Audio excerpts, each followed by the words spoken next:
বাংলাদেশি নাগরিক হিসেবে আমি আসলে আর চাচ্ছি না যে বাংলাদেশে এই জাতীয় সঙ্গীতটা থাকুক। জনগণ মন আর আমার সোনার বাংলা, এক কবির লেখা দুই গান, বদলে যাওয়া বাংলাদেশ এবার জাতীয় সঙ্গীতটাও পাল্টে দেবার দাবি তোলা শুরু হয়ে গেছে। জাতীয় সঙ্গীত পরিবর্তন ইস্যুতে ধর্ম উপদেষ্টা ডক্টর আ.ফ.ম. খালিদ হোসেন বলেছেন, বিতর্ক সৃষ্টি হয় এমন কিছু করবে না অন্তর্বর্তী সরকার। ভাই, এগুলো বিতর্ক সৃষ্টির প্রয়াস। আমাদের প্রধান উপদেষ্টাও বারবার বলেছেন, বিতর্ক সৃষ্টি হয় এমন কোনো জায়গায় আমরা হাত দেব না। আমরা হলাম ইন্টারিম গভর্নমেন্ট, অন্তর্বর্তীকালীন সরকার। আমাদের দায়িত্ব হচ্ছে ল অ্যান্ড অর্ডার সিচুয়েশনকে রেস্টোর করা। সম্মানিত দর্শক মণ্ডলী, জাতীয় সঙ্গীত পরিবর্তন নিয়ে বিভিন্ন ধরনের বিতর্ক চলছে সোশ্যাল মিডিয়া সহকারে বিভিন্ন মিডিয়াতে। প্রিয় দর্শক, আপনারা সকলেই জানেন ইতিমধ্যে তুলপা সৃষ্টি হয়ে গেছে সেই বিষয় নিয়ে। বাংলাদেশের জাতীয় সঙ্গীত পরিবর্তন করতে হবে, কী কারণে পরিবর্তন করতে হবে, এমন কিছু ভুল তারা তুলে ধরেছেন যারা এই বিষয় নিয়ে আন্দোলন করছেন, এমনকি যারা এর বিরোধিতা করছেন। অর্থাৎ বর্তমান বাংলাদেশে জাতীয় সঙ্গীত রয়েছে, সেই জাতীয় সঙ্গীতে কী কী ভুল থাকার কারণে তারা এটার বিরোধিতা করছেন, পরিবর্তন চাচ্ছেন, বিস্তারিত তুলে ধরব ভিডিওতে।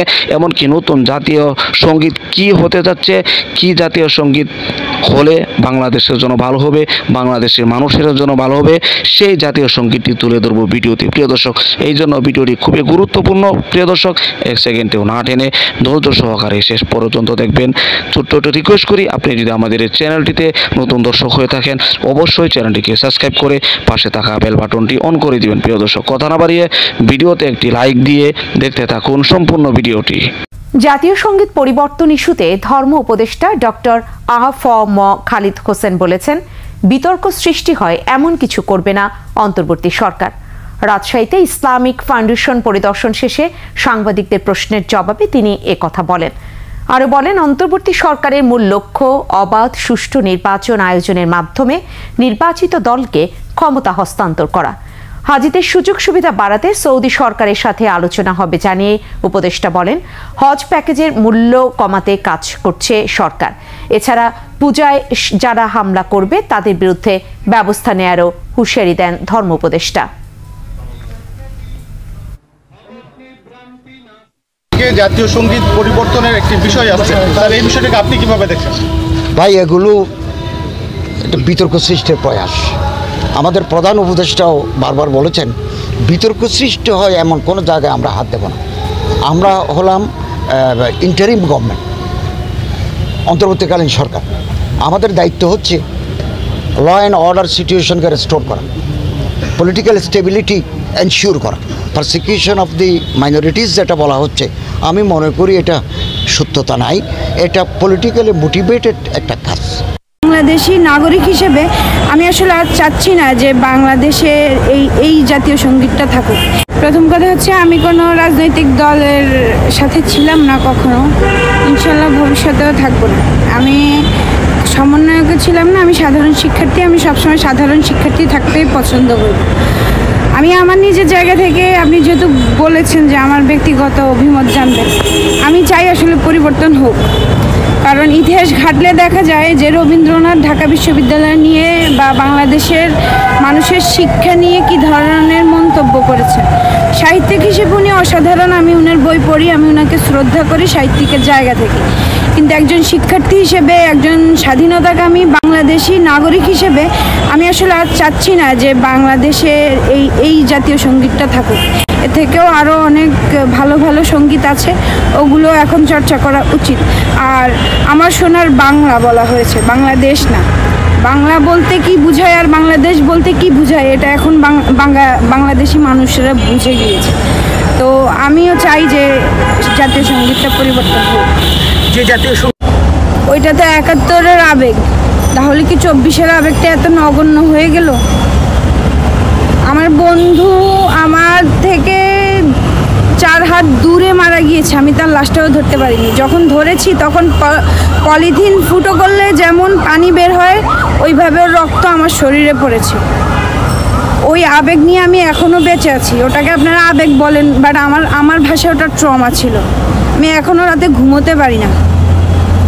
ওই অবস্থাতে 71-এ ওই জাতীয় সঙ্গীত ঠিক আছে, বাট এখন আমরা একটু আধুনিক হয়েছি, আমাদের প্রতিবাদের ভাষা পরিবর্তন হয়েছে, এখন আমাদের জাতীয় সঙ্গীতও পরিবর্তন করা উচিত। আমি ব্যক্তিগতভাবে এখনো সিলেক্ট করিনি যে কোনটা করা উচিত, তাই বলতে পারছি না, তবে পরিবর্তন হোক সেটা আমি চাই। জনগণ মন আর আমার সোনার বাংলা, এক কবির লেখা দুই গান, বদলে যাওয়া বাংলাদেশ এবার জাতীয় সঙ্গীতটাও পাল্টে দেবার দাবি তোলা শুরু হয়ে গেছে। ভারতীয় দাসত্বের দিন শেষ, এটা নতুন প্রজন্মের নতুন বাংলাদেশ। ভারতীয় দাসত্বমুক্ত বাংলাদেশের মানুষ এবার গর্জে উঠেছে স্বাধীন বাংলাদেশে ভারতীয় দাসত্বের চিহ্ন এবং সংস্কৃতির বিরুদ্ধে। নতুন বাংলাদেশের নতুন প্রজন্ম এখন কারো ধার করা পরিচিতিকে নিয়ে চলতে চায় না, বরং গৌরবের সাথে নিজস্ব পরিচিতি গড়তে চায়। দেশের মানুষের পর এবার দেশকে দাসত্বমুক্ত করতে জাতীয় সঙ্গীত পরিবর্তনের জন্য আওয়াজ তুলেছে একাংশ দেশপ্রেমিক বাংলাদেশি। স্বাধীন বাংলাদেশের জাতীয় সঙ্গীত এক ভারতীয় কবির লেখা। সেই কবি আবার ঐতিহাসিকভাবে স্বাধীন বাংলার বিরোধিতাও করেছে। স্বাধীন গণতান্ত্রিক নতুন এই বাংলাদেশের মানুষ এখন তাই জাতীয় সঙ্গীতকে পরিবর্তনের কথা বলছে। তবে পশ্চিমবাংলার মিডিয়ার যেন এতে ঘুম হারাম হয়ে গিয়েছে, কোনোভাবেই মেনে নিতে পারছে না বাংলাদেশের জাতীয় সঙ্গীতের পরিবর্তনকে। বাংলাদেশ ধীরে ধীরে ভারতের সংস্কৃতির দাসত্ব থেকেও মুক্ত হয়ে যাচ্ছে, তা দেখে তাদের বুকের ভেতরটা যেন জ্বলে পড়ে যাচ্ছে। কেন পশ্চিমবাংলার মিডিয়া বাংলাদেশের জাতীয় সঙ্গীতের পরিবর্তন নিয়ে এত নাক গলাচ্ছে? কি বলছে পশ্চিমবাংলার মিডিয়া, আসুন তা দেখি। আজও যদি ক্রিকেটের মাঠে ভারত বাংলাদেশ মুখোমুখি হয়, তাহলে পরপর বেজে ওঠে জনগণ মন আর আমার সোনার বাংলা, এক কবির লেখা দুই গান, দুই দেশের জাতীয় সঙ্গীত। এই উদাহরণও তো সারা বিশ্বে আর কোথাও নেই। তবে কতদিন থাকবে জানি না, কারণ বদলে যাওয়া বাংলাদেশ এবার জাতীয় সঙ্গীতটাও পাল্টে দেবার দাবি তোলা শুরু হয়ে গেছে। দাবিটা তুলেছে জামায়াতে ইসলামী। তারা বিভিন্ন মানুষের মুখ দিয়ে কিছু যুক্তি ছড়িয়ে দেওয়ার চেষ্টা করছে, যেমন রবীন্দ্রনাথ ঠাকুর ভারতীয়, তার গান কেন বাংলাদেশের জাতীয় সঙ্গীত হবে? আর আমার সোনার বাংলা গানটি ইসলামী ভাবধারায় রচিত নয়। প্রিয় দর্শক, আশা করি সম্পূর্ণ ভিডিওটি দেখলেন। ভিডিও দেখে অবশ্যই বুঝতে পেরেছেন বাংলাদেশের জাতীয় সঙ্গীত যে ভুল রয়েছে, অর্থাৎ রবীন্দ্রনাথ ঠাকুর সে হিন্দু একজন কবি, উল্লেখযোগ্য একজন কবি থাকলেও সে যেহেতু হিন্দু, অতএব এখানে বাংলাদেশের জাতীয় সঙ্গীতের যে বিষয়, সেখানে ওমা ফাগুনে তোর অগ্রাণে তোর আমের বনে গানে এখানে যে উল্লেখ করেছে, এখানে মা দিয়ে সম্বোধন করেছে তাদের দেবতাকে। এই জন্য এই বিষয়টি অনেকে ভুল ধরেছেন। আরও এখানে যে বিষয়গুলোর প্রতি ইঙ্গিত করেছেন, প্রত্যেকটির প্রাণ নাই, এ বিষয়ে অনেকে মন্তব্য করেছেন। এটা যদিও এটার যুক্তি নেই, কিন্তু ওমা ফাগুনে তোর আমের বনে এ কথাটির যুক্তি রয়েছে। এই দৃষ্টিকোণ থেকে অনেকে এটার বিরোধিতা করছেন পরিবর্তনের জন্য, কিন্তু অনেকে আবার এটার পক্ষে কথা বলছেন।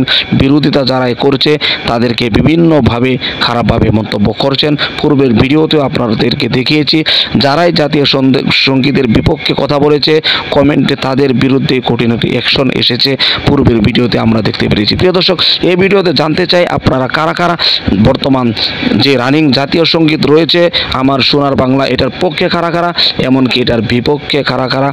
অবশ্যই আপনাদের সেই মতামতগুলো কমেন্ট বক্সে জানিয়ে দেবেন, এমনকি এই ভিডিওটি শেয়ার করে সকলের মাঝে ছড়িয়ে দেবেন। প্রিয় দর্শক, আজকের মতো এখানে শেষ করছি।